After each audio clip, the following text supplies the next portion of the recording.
El massís de Montserrat, situat a la dreta del riu Llobregat, és un dels conjunts més enlairats i abruptes de la serralada prelitoral catalana.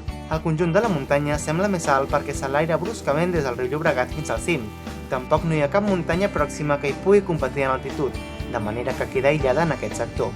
La seva silueta recorda una fulla dentada d'una serra. Això explica el seu nom. Montserrat vol dir muntanya serrada.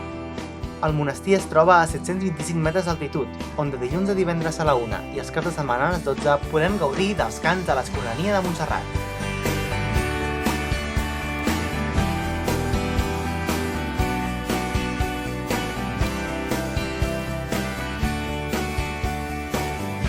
Al segle XI, l'abat Oliba fundà un petit monestir al costat de l'ermita de Santa Maria, que lentament s'anà consolidant i es convertia en abadia a principi del segle XV.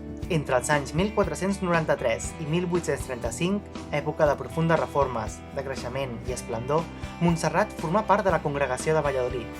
La Guerra del Francès i la desamortització de 1835 portaren la destrucció i l'abandonament, però aviat, el 1844, s'inicià la restauració. Una restauració només paralitzada per la Guerra Civil Espanyola que convertia Montserrat en el monestir santuari que és avui.